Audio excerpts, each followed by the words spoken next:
Hello students, मैं Rinkal Bansal, PGT commerce, government girls senior secondary school Kalanwali, department of school education Haryana से आप सभी का आज के इस लेक्चर में स्वागत करती हूँ।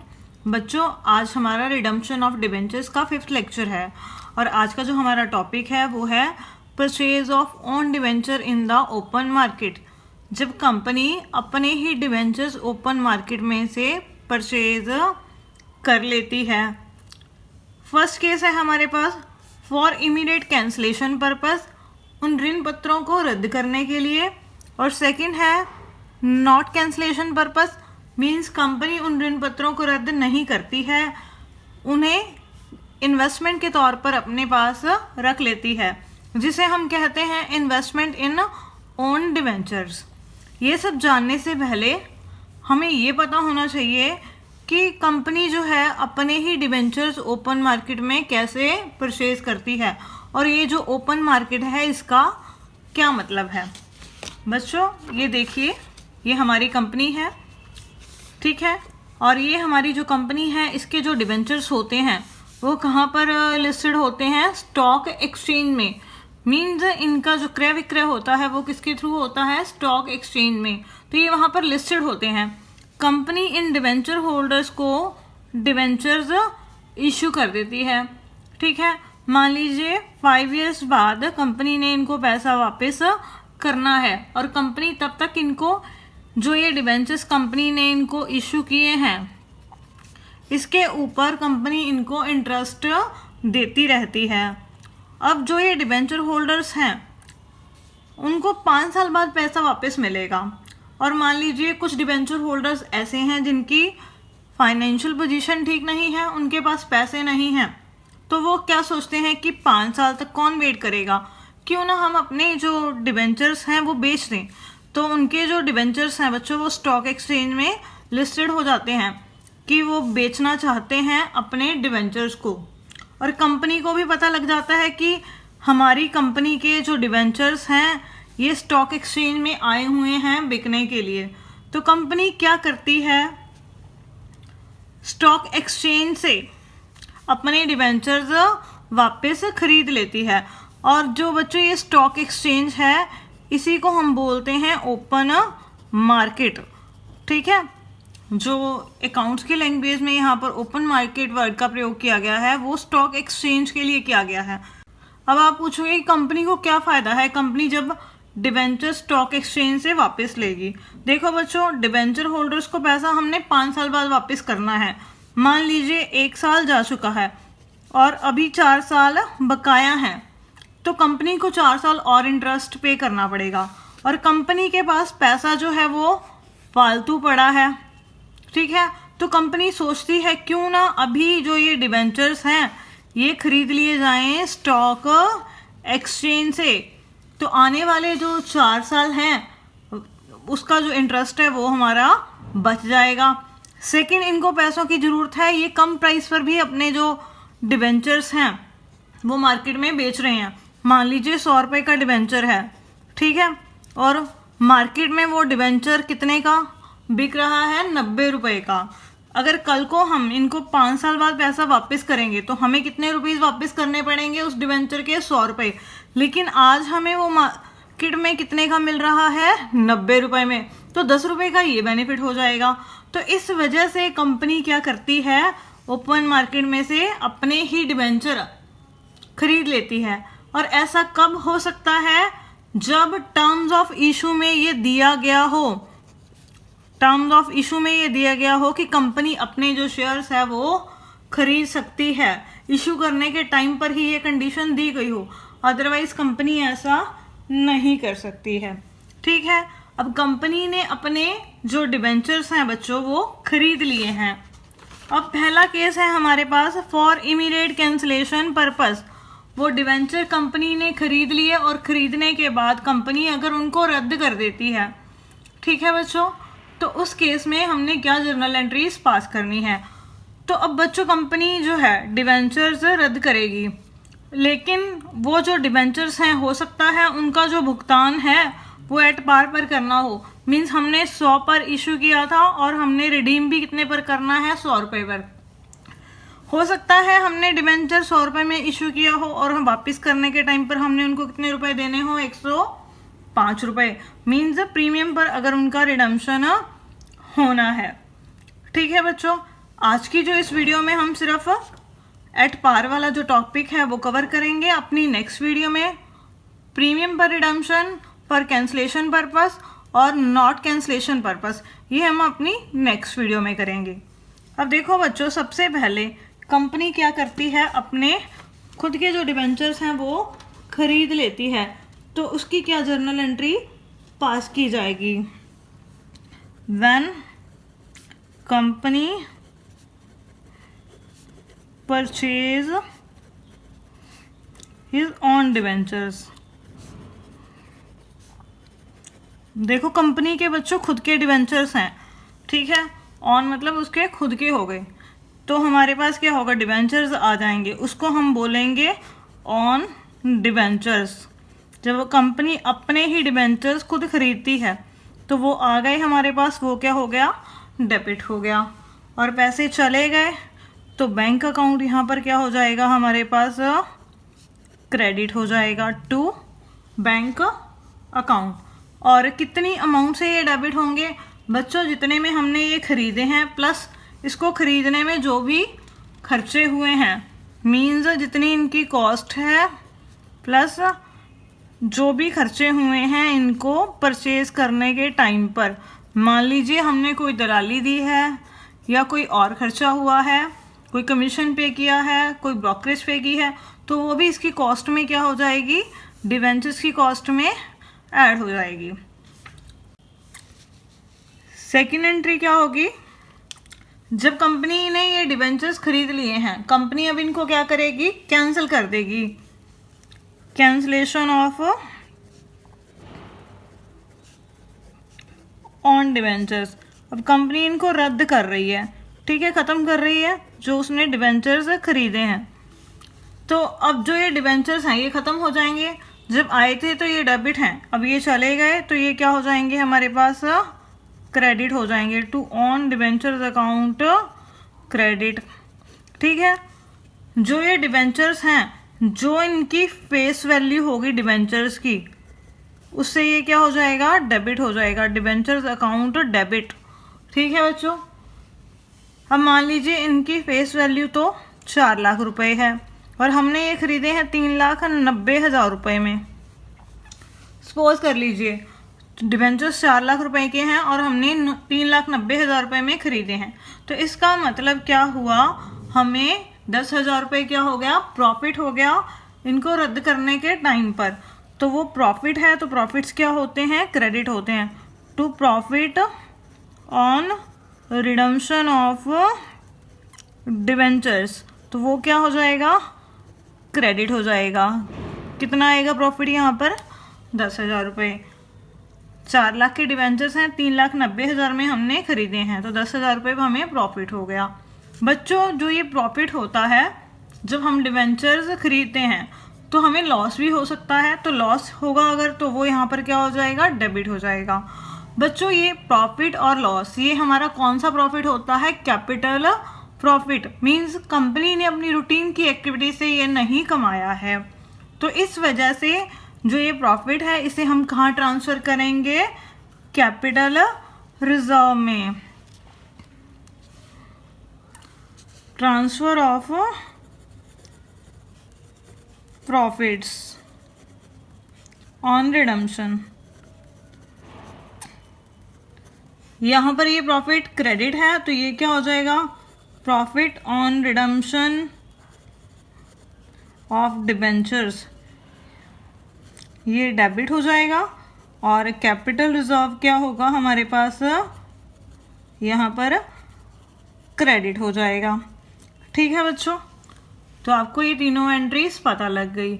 और आपको एक चीज़ और बता दूं, जब कंपनी अपने ही डिबेंचर्स मार्केट में से परचेज करती है तो उस टाइम पर भी कंपनी को DRR means debenture redemption reserve बनाना ज़रूरी होता है, और DRI means debenture redemption investments भी खरीदनी ज़रूरी होती हैं।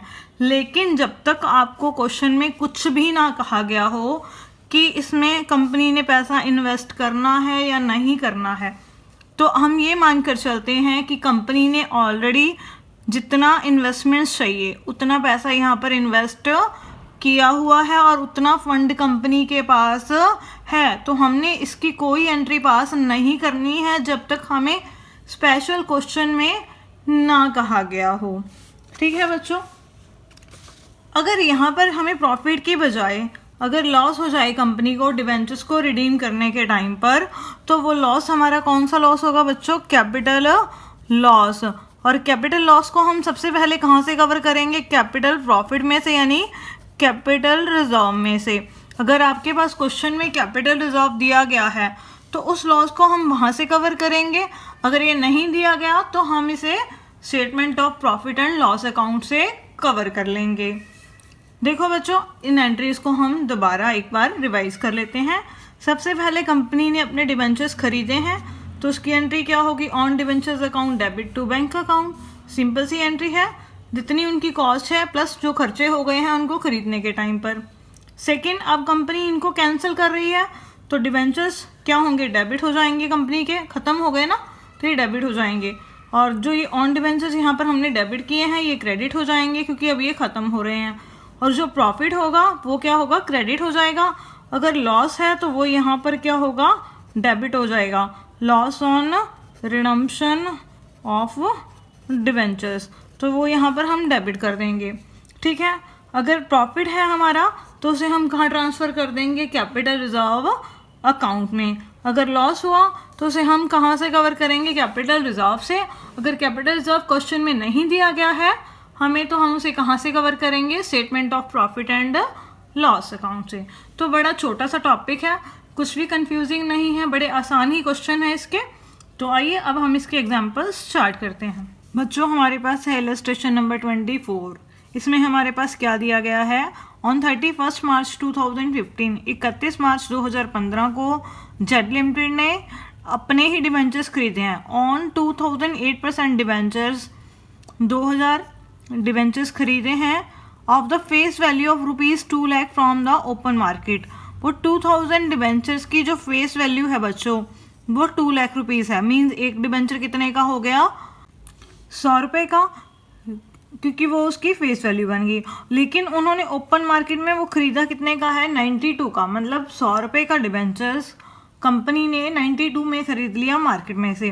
फॉर इमीडिएट कैंसिलेशन, कंपनी खरीदने के साथ के साथ उसको क्या करेगी? कैंसिल कर देगी। The expenses of the purchase amounted to ₹4,000, और जो खरीदने के खर्चे हैं वो कितने पड़ गए कंपनी को? 4,000 रुपीज़। बच्चों, जो डिबेंचर्स खरीदने के खर्चे होंगे वो भी किस में ऐड हो जाएंगे? जो हम डिबेंचर्स खरीदेंगे उसकी जो कॉस्ट होगी उसमें ही वो ऐड हो जाएंगे। मीन्स 2000 डिबेंचर्स हैं, एक डिबेंचर हमने 92 में ख़रीदा है। 2000 इंटू 92 तो हम करेंगे ही करेंगे, ये हमारे खरीदने की कॉस्ट है। प्लस 4000 भी उसमें हम क्या करेंगे? ऐड कर देंगे, तो ये भी डिबेंचर की कॉस्ट में ऐड हो जाएगा। तो हमने यहाँ पर जर्नल एंट्रीज पास करनी है। तो आइए जर्नल एंट्रीज पास करें। बच्चों, अभी हमने 24th इलस्ट्रेशन को रीड आउट किया। उसमें हमारे पास क्या दिया गया है कि जो जेड लिमिटेड कंपनी है उसने 2000 डिबेंचर्स अपने खरीदे हैं। ठीक है, और एक डिबेंचर्स की फेस वैल्यू 100 रुपीज़ है, और कंपनी ने एक डिबेंचर कितने में ख़रीदा है? 92 रुपीज़ में। तो 2000 डिबेंचर्स हैं, 92 के हिसाब से ये कितने के हो गए हमारे पास? 1,84,000 रुपीज़ के। Cost of purchase of on debentures, जो उन्होंने अपने डिबेंचर्स खरीदे हैं उसकी कॉस्ट है। और ख़रीदने में कंपनी का खर्चा हो गया 4,000 रुपीज़। तो ये हो गए एक्सपेंसेस ऑन परचेज। तो कंपनी को टोटल डिबेंचर कितने रुपीज़ के पड़ गए? 1,88,000 रुपीज़ के पड़ गए। ठीक है, तो अब जो कंपनी ने डिबेंचर्स खरीदे हैं 31 मार्च 2015 को, तो हम किस अमाउंट से उसको डेबिट करेंगे? 1,88,000 से। उसने अपने डिबेंचर्स खरीदे हैं, तो ऑन डिबेंचर्स अकाउंट क्या होगा? यहाँ पर डेबिट हो जाएगा। ऑन डिबेंचर्स अकाउंट डेबिट और पैसे चले गए तो बैंक अकाउंट यहाँ पर क्या हो गया, क्रेडिट हो गया। कितने से, 1,88,000 से। ये बात ध्यान में रखनी है, डिबेंचर्स को खरीदते टाइम जो भी खर्चे होंगे वो उसकी कॉस्ट में ही हमने क्या करने हैं, ऐड करने हैं। उसके बाद कंपनी ने क्या किया, प्रॉफिट्स निकाला कि कितना प्रॉफिट्स हुआ कंपनी को। अब देखो बच्चों, 2000 डिबेंचर्स से 100 रुपये के हिसाब से उनकी जो फेस वैल्यू है डिबेंचर्स की वो कितनी है, 2 लाख रुपए की। अब 2 लाख के जो ये डिबेंचर्स हैं हमें मार्केट में 1,88,000 रुपये में मिल गए हैं। इसका मतलब हमें क्या हुआ, 12,000 रुपये का प्रॉफिट हो गया। तो ठीक है, तो हम इसकी एंट्री पास करेंगे इनको कैंसिल करने की, क्योंकि कंपनी ने साथ के साथ ही इसको कैंसिल कर दिया है। तो कैंसिल करने की क्या एंट्री होगी, डिबेंचर्स हमारे पास आ गए, तो डिबेंचर्स अकाउंट डेबिट, और जो ये ऑन डिबेंचर्स डेबिट किए थे जब हमने खरीदे थे, तो ये अब ख़त्म हो जाएगा क्योंकि हम इसको अब कैंसिल कर रहे हैं, टू ऑन डिबेंचर्स अकाउंट। ठीक है, टोटल जो डिबेंचर्स हैं उनकी जो फेस वैल्यू है बच्चों वो कितनी है, 2 लाख रुपए। और ऑन डिबेंचर्स की कॉस्ट कितनी है जो हमने मार्केट से खरीदे हैं, 1,88,000 रुपये। और प्रॉफिट हुआ वो कौन से अकाउंट में जाएगा, profit on redemption of on debentures.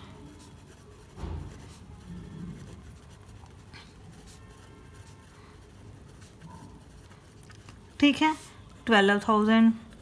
और जो ये अब प्रॉफिट हुआ है अपने ही डिवेंचर्स को खरीदने पर, तो ये हमारा कौन सा प्रॉफिट है, कैपिटल प्रॉफिट। तो इस वजह से इसको हम कहाँ ट्रांसफ़र करेंगे, कैपिटल रिजर्व में। तो profit on redemption on debentures account debit to capital reserve account. कितनी अमाउंट है ये, 12,000 रुपीज़। तो बड़ा सिंपल सा क्वेश्चन था, कंपनी ने मार्केट से अपने डिवेंचर खरीदे, उनको कैंसिल कर दिया, और जो प्रॉफिट हुआ वो हमने कैपिटल रिजर्व में ट्रांसफ़र कर दिया। तो इसी के साथ ये क्वेश्चन कंप्लीट हो गया। बच्चों हमारे पास है illustration number 25। Jodic Limited purchased from open market its own 5,008% debentures. Company ने ओपन मार्केट से अपने ही 5,000 डिवेंचर्स खरीदे हैं और एक डिवेंचर 100 रुपये का है। ठीक है, एट रेट 103 पर डिवेंचर। 100 रुपये का डिवेंचर उन्होंने कितने में ख़रीदा है, 103 रुपये में। फॉर इमीडिएट कैंसिलेशन, उनको कैंसिल करने के लिए कंपनी ने ख़रीदा है। Brokerage paid at rate 0.4%। जब हमने डिवेंचर्स खरीदे तो उसके ऊपर हमें दलाली देनी पड़ी 0.4%। तो अब यहाँ पर हमने क्या करना है, जर्नल एंट्रीज पास करनी है। बच्चों डिवेंचर्स खरीदने के टाइम पे जो भी खर्चा होता है वो हमने क्या करना होता है, डिवेंचर खरीदने की कॉस्ट में ही ऐड कर देना होता है। तो आइए कॉपी पर हम इसे सॉल्व करते हैं। बच्चों अभी हमने 25th इलस्ट्रेशन को पढ़ा, उसमें हमारे पास क्या दिया गया है कि जॉडिक लिमिटेड कंपनी ने अपने ही डिवेंचर्स खरीदे हैं। कितने, 5,000 डिवेंचर्स हैं। ठीक है, और एक डिवेंचर्स बच्चों 100 रुपीज़ का है, और कंपनी ने वो 100 रुपीज़ वाला डिवेंचर्स कितने में ख़रीदा है, 103 में। तो डिवेंचर्स की बच्चों फेस वैल्यू कितनी हो गई, 5 लाख रुपए। ये क्या है, डिवेंचर्स की फेस वैल्यू। अब 5,000 डिवेंचर्स 103 के हिसाब से हमारे पास हो गए 5,15,000 रुपए के, और इसके ऊपर कंपनी ने 0.4% दलाली भी दी है। तो यानी जितनी डिवेंचर्स की कॉस्ट है, जितने में हमने ये खरीदे हैं, उसका 0.4% कर देंगे हम। ठीक है, तो वो है ब्रोकरेज, तो जो हमने खर्चा पे किया है। मैंने आपको पिछले क्वेश्चन में भी बताया था, जब हम डिवेंचर्स खरीदते हैं तो उसकी कॉस्ट में जो खरीदने के खर्चे हैं, चाहे वो दलाली है या और खर्चे हैं, वो उसकी कॉस्ट में ही हमने क्या करने हैं, ऐड करने हैं। तो इसका 0.4% करेंगे तो ये आ गया 2,060 रुपीज़, और 5,15,000 के डिवेंचर्स हमने खरीदे थे। तो टोटल खर्चा हमें कितने का पड़ गया, 5,17,060 रुपये का। तो ये आ गई डिवेंचर की वैल्यू जो हमने खरीदे हैं। तो सबसे पहली एंट्री क्या पास होगी, हमने अपने ही डिबेंचर्स खरीदे हैं, on debentures account debit to bank account, पैसा चला गया, डिबेंचर्स आ गए। कितनी अमाउंट पे की है हमने, 5,17,060 रुपये। ठीक है बच्चों, अब देखो बच्चों 5 लाख रुपए के डिबेंचर्स हम 5,17,060 रुपये में खरीद रहे हैं, तो इसका मतलब हमें क्या हो गया, लॉस हो गया खरीदने पर प्रॉफिट की जगह पर। तो यहाँ पर हम लॉस की एंट्री डालेंगे। प्रॉफिट को हमने क्रेडिट किया था, तो लॉसेस ऑलवेज क्या होते हैं हमारे पास, ऑलवेज डेबिट होते हैं। तो 8% debentures account debit, loss on cancellation of debentures account debit हो गया। अब हम डिबेंचर्स को कैंसिल कर रहे हैं, तो ये ऑन डिबेंचर्स क्या हो जाएंगे हमारे पास, यहाँ पर क्रेडिट हो जाएंगे। डिबेंचर्स की फेस वैल्यू कितनी है, 5 लाख रुपए, ठीक है, और ऑन डिबेंचर्स की वैल्यू कितनी है, 5,17,060। तो लॉस कितने का हो गया, 17,060 रुपये का। अब बच्चों ये जो लॉस है वो हम कहाँ से राइट ऑफ कर सकते हैं, कैपिटल प्रॉफिट में से, क्योंकि ये हमारा कैपिटल लॉस है। अब यहाँ पर हमारे पास कैपिटल प्रॉफिट्स क्वेश्चन में नहीं दिए गए हैं, तो उसे हम कहाँ से राइट ऑफ करेंगे, surplus of statement of profit and loss account से। तो अब हम इस लॉस को राइट ऑफ करेंगे, statement of profit and loss account debit to loss on cancellation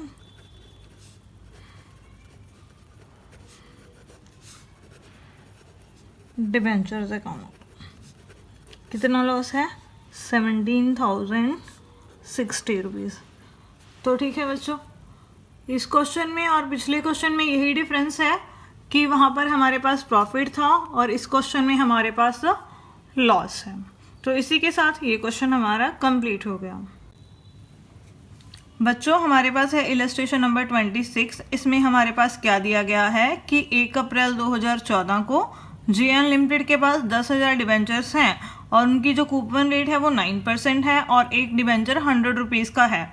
और कंपनी ने कैसे कैसे डिबेंचर्स का पैसा वापस किया है, खरीदे हैं या कैसे, तो वो यहाँ पर हमें 3 पार्ट्स में डिवाइड करके दिया गया है। On 1 April 2014 the company purchased in the open market 2,000 of its own debentures for 101 each। Company ने क्या किया, 1 अप्रैल 2014 को ओपन मार्केट में अपने ही डिबेंचर खरीद लिए, कितने, 2,000 डिबेंचर्स, और एक डिबेंचर कंपनी ने 101 रुपये का खरीदा है। मींस एक डिबेंचर्स के ऊपर कंपनी को 1 रुपया लॉस होगा क्योंकि उसकी वैल्यू 100 रुपये है और कंपनी 101 में खरीद रही है। And cancel the same immediately, और कंपनी ने साथ के साथ उसको कैंसिल कर दिया। उसके बाद 1 अप्रैल 2015 को the company redeemed at par debentures of 4 lakh by draw of lots. Company ने क्या किया, पैसा वापस कर दिया डिबेंचर्स को। कितने डिबेंचर्स हैं, वो 4 लाख रुपए के हैं। एक डिबेंचर हमारे पास 100 रुपये का है तो वो 4,000 डिबेंचर्स हो जाएंगे। तो उन डिबेंचर होल्डर्स को कंपनी ने पैसा वापस कर दिया लॉटरी मेथड से। तो बच्चों यहाँ पर हमने क्या करना है, डिबेंचर्स को रिडीम करने की एंट्री करनी है। थर्ड केस है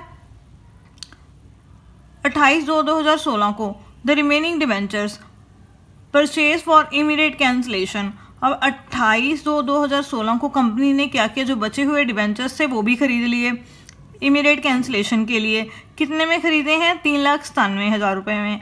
पहले तो हमें ये देखना पड़ेगा कि हमारे पास डिबेंचर्स कितने बचे हैं।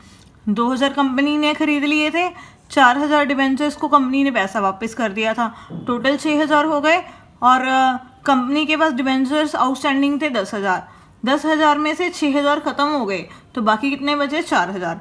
4,000 डिबेंचर्स अगर हम हिसाब लगाएंगे तो वो कितने के हो जाएंगे, 4 लाख रुपीज़ के। और कंपनी ने खरीदे कितने में है, 3,97,000 में। तो हमने क्या करना है, अब सभी केसेस में हमने जर्नल एंट्रीज पास करनी है कंपनी की बुक्स में। क्या इग्नोर करना है, ignoring debenture redemption reserve. Debenture redemption reserve को इग्नोर करना है हमने। मीन इससे रिलेटेड हमने कोई एंट्री पास नहीं करनी है। एंड इंटरेस्ट ऑन डिवेंचर्स, और ना ही जो डिवेंचर्स के ऊपर जो इंटरेस्ट है उसकी कोई एंट्री पास करनी है, मतलब इन दोनों को हमने इग्नोर करना है। तो आइए अब हम इसे कॉपी पर सॉल्व करें। बच्चों 26 क्वेश्चन को भी हमने रीड आउट किया। उसमें हमारे पास क्या दिया गया है कि जे अनलिमिटेड कंपनी है, उसके पास 10,000 जो डिवेंचर्स हैं बच्चों वो आउटस्टैंडिंग है, ठीक है, और एक जो डिवेंचर है वो 100 रुपीज़ का है। सबसे पहले कंपनी ने क्या किया है, 1 अप्रैल 2014 को कंपनी ने अपने जो 2000 डिवेंचर्स हैं वो मार्केट से ख़रीद लिए हैं। कितने रुपए के हिसाब से, 101 रुपये के हिसाब से, मतलब एक डिवेंचर 101 रुपये का है, तो 2000 डिवेंचर्स हमारे पास कितने हो जाएंगे, 2,02,000 के। और इसके ऊपर कंपनी ने कोई खर्चा नहीं किया है। तो सबसे पहले हम एंट्री पास करेंगे खुद के डिवेंचर्स खरीदने की। तो उसकी एंट्री क्या होगी, on debentures account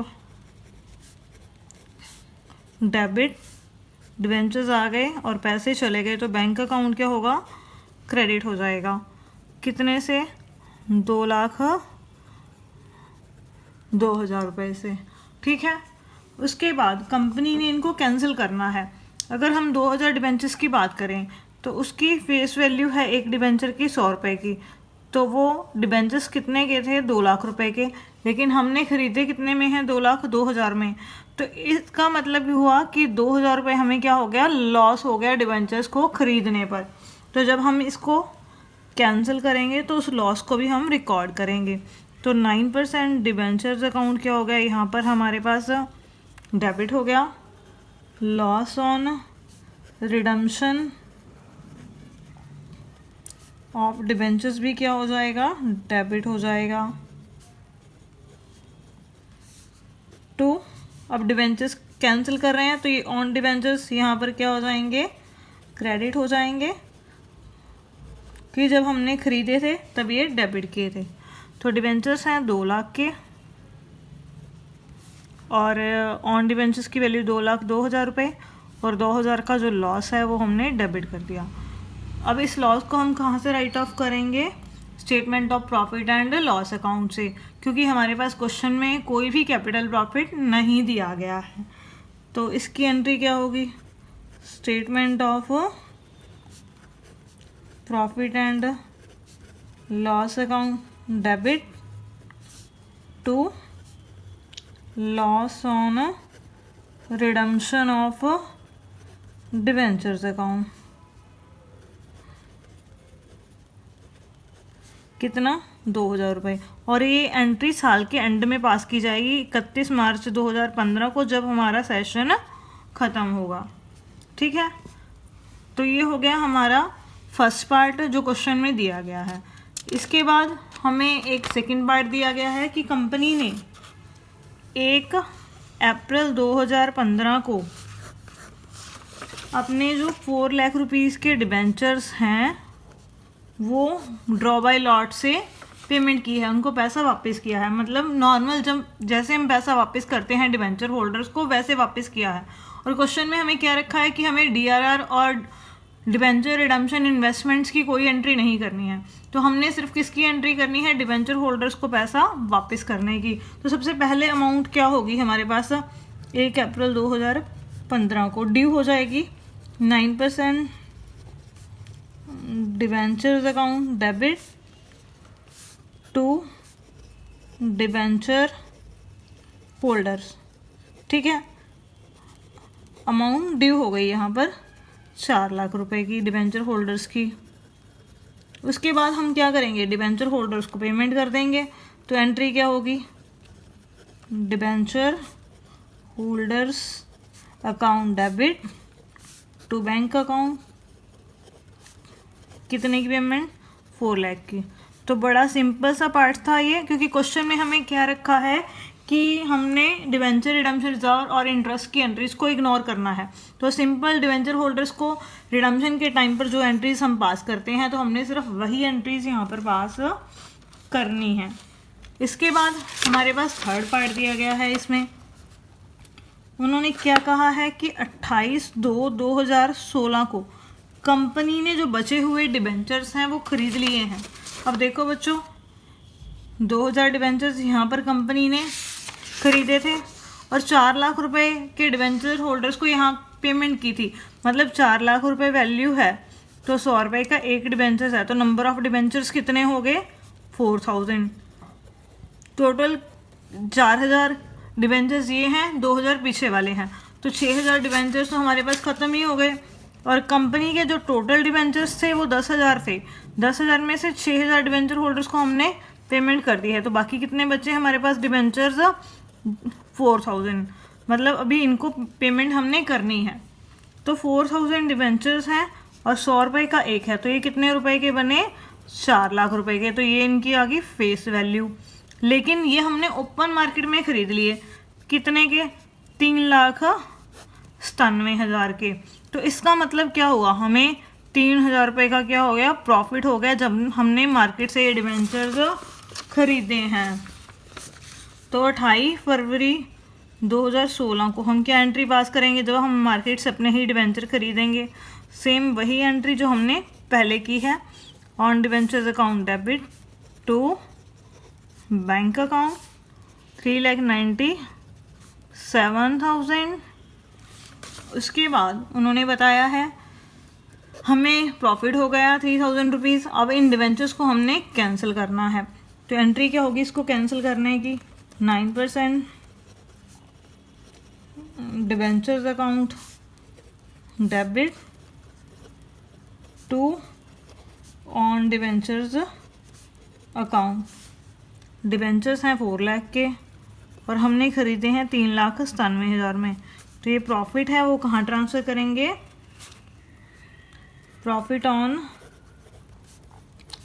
redemption of debentures account में, ठीक है, 3,000 रुपीज़। अब जो ये प्रॉफिट है डिबेंचर को कैंसिल करने से आया है जो, वो हमारा कौन सा प्रॉफिट है? Capital profit. तो कैपिटल प्रॉफिट बच्चों हमने कहाँ ट्रांसफ़र करने होते हैं? कैपिटल रिजर्व में। तो एंट्री क्या होगी? Profit on redemption of debentures account debit to capital reserve account, ठीक है, 3,000 रुपीज़। तो टोटल जो हमारे पास 10,000 डिबेंचर्स थे उन सभी को हमने पेमेंट कर दी। तो इसी के साथ ये क्वेश्चन हमारा कंप्लीट हो गया और ये टॉपिक भी हमारा कंप्लीट हो गया। Thank you.